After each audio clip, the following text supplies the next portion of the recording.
बरेली से हमारे संवाददाता लादेन मंसूरी की खास रिपोर्ट।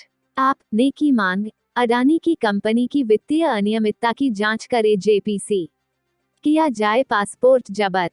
बरेली, अडानी की कंपनी की वित्तीय अनियमितताओं की जांच जेपीसी से और सुप्रीम कोर्ट की निगरानी में कराने एवं गौतम अडानी का पासपोर्ट जब्त कराने को लेकर आज यानी मंगलवार को आम आदमी पार्टी के कार्यकर्ताओं ने सेठ दामोदर स्वरूप पार्क में धरना प्रदर्शन किया। उसके बाद राज्यपाल को संबोधित ज्ञापन जिला अधिकारी कार्यालय में दिया।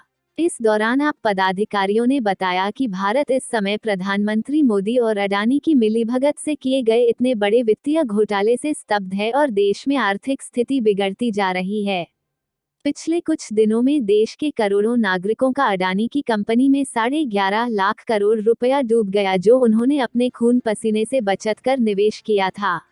अडानी का ये घोटाला पकड़ा गया तो अडानी ग्रुप ने कहा कि ये देश पर हमला है, लेकिन हिंडनबर्ग ने तो अमेरिका, जापान आदि देशों की कंपनियों का घोटाला भी उजागर किया। फिर उन देशों के उद्योगपतियों ने ये नहीं कहा कि यह उनके देश पर हमला है, और अगर ये देश पर हमला है भी तो देश के प्रधानमंत्री मोदी को जरूर बोलना चाहिए, लेकिन वो खामोश बैठे हैं। उन्होंने कहा कि अडानी कोई भारत नहीं है और न ही भारत ही कोई अडानी है, लेकिन देश का दुर्भाग्य कि प्रधानमंत्री मोदी सिर्फ अडानी से अपनी दोस्ती निभाते रहे और देशवासियों के साथ विश्वासघात किया। जनता ने ये पैसा अडानी की कंपनी में एसबीआई, पंजाब नेशनल बैंक और एसआईसी के माध्यम से निवेश किया था, लेकिन पैसा डूबने के बाद अब मोदी जी खामोश है, क्योंकि उन्होंने देश के सारे संसाधन एक व्यक्ति गौतम अडानी को दे दिए, जिसमें रेलवे, एयरवेज, कोयला, बिजली, पानी, सड़क, स्टील, तेल, सीमेंट, गैस इत्यादि शामिल है। राष्ट्रवाद की आड़ में अडानी मोदी अपना भ्रष्टाचार छुपा नहीं सकते। अडानी दुनिया के 2 नंबरी का अमीर बनने के बाद भी वो भारत के टॉप 15 टैक्स पेयर की सूची में नहीं है। आखिर किसकी मेहरबानी से? अडानी और उनके भाइयों ने मिलकर 35 फर्जी कंपनियां खोलकर देश के साथ फ्रॉड किया है। एसआईसी से 74,000 करोड़ रुपया अडानी को दिलवा दिया गया। एसबीआई से 35,000 करोड़ रुपया कर्जा दे दिया गया, जबकि एक मजदूर को अगर 35,000 रुपए कर्जा लेना हो तो उसकी चप्पल घिस जाती है, फिर भी आसानी से कर्जा नहीं मिलता। वहीं आम आदमी पार्टी के वरिष्ठ नेता, राज्यसभा सांसद और यूपी प्रभारी संजय सिंह द्वारा सदन में 267 के आधार पर अडानी के घोटाले पर चर्चा की मांग की। अमृतकाल में इस जहरीले घोटाले की जांच हो, क्योंकि इसमें निवेशकों के 11.5 लाख करोड़ रुपए डूब गए हैं, लेकिन सरकार किसी भी हालत में जांच के लिए तैयार नहीं है। आज मैं लादेन मंसूरी, आज हम आए हुए हैं बरेली दामोदर स्वरूप पार्क में। आज आम आदमी पार्टी का यहाँ पर जोरदार धरना प्रदर्शन चल रहा है। आइए जानकारी लेते हैं जनक प्रसाद जी से, क्या है पूरा मामला।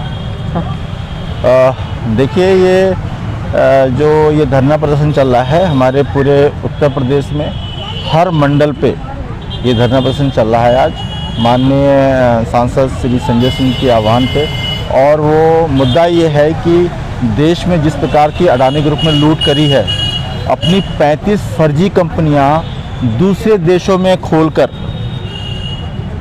उस कंपनियों के थ्रू जो काला धन था उससे अपने ही शेयर, डेवलप किए हुए शेयर, अडानी ग्रुप के शेयर को उस कंपनियों से खरीदा। और माननीय मोदी जी ने एलआईसी को ये गाइडलाइंस किया भारत सरकार ने कि आप अडानी के शेयर को खरीदिए। एक अजीत अंजुम का कल एक और मैं ट्वीट देख रहा था, अब आप लोग पत्रकार बंधु बताना चाहता हूँ कि माननीय मोदी जी ने बांग्लादेश, श्रीलंका, आसपास के देशों को प्रेशराइज किया कि हमारा कोयला और बिजली अडानी से खरीदिए। क्या आप देश के प्रधानमंत्री हैं या अडानी के आप सेल्स मैनेजर हैं? ये हम देश की जनता आपसे अब पूछना चाहती है। क्या सेल्स मैनेजर हैं आप अडानी ग्रुप के? और उस बात को माननीय संजय सिंह जी ने पूरी दमदारी से, वो डरने वाला इंसान नहीं है, वो उन्होंने कहा जनक इस पर कुछ भी कर देंगे हम लोग। मैंने कहा पहुँचे, अब आपके भैया आपके साथ, आपका खून गिरेगा तो हम पसीना, आपका पसीना गिरा तो हम खून गिराने को तैयार बैठे हुए हैं यहाँ पे ये लोग। आज आप ज्ञापन देने आए? ज्ञापन पूरी तरह ताकतवर तरीके से अडानी ग्रुप के खिलाफ जो आरोप ने लगाया है उसके जांच सुप्रीम कोर्ट के निगरानी में जांच बैठनी चाहिए। इनकी कहाँ ईडी कहाँ है, सीबीआई कहाँ है, अब कहाँ चली गई सीडी की सीबीआई? खाली विपक्ष के नेताओं के फर्जी मुकदमे डाल के आप उनको जेल भेजने का, मकान गिराने का काम उनका करते हो आप। तो ज्ञापन में आप क्या क्या मांग है आपकी? मांग वही है कि अडानी ग्रुप के खिलाफ जो लगा हुआ उसकी जेपीसी जांच की जाए, और जो है एक कमेटी बनाई जाए, उसकी जांच करी जाए। और ज्ञापन देने के बावजूद भी कुछ कार्रवाई नहीं हुई, फिर क्या तो करोगे? हम रामलीला मैदान, हमारी पार्टी का इतिहास है कि रामलीला मैदान फिर से भरेंगे, और जब तक हम ये जांच नहीं बैठेगी, इसका मुकदमा नहीं दर्ज होगा, तब तक हम आंदोलन चलाते रहेंगे। तो ज्ञापन अभी आपके कितनी देर बाद देंगे? बस अब शुरू होने जा रहा है ज्ञापन का।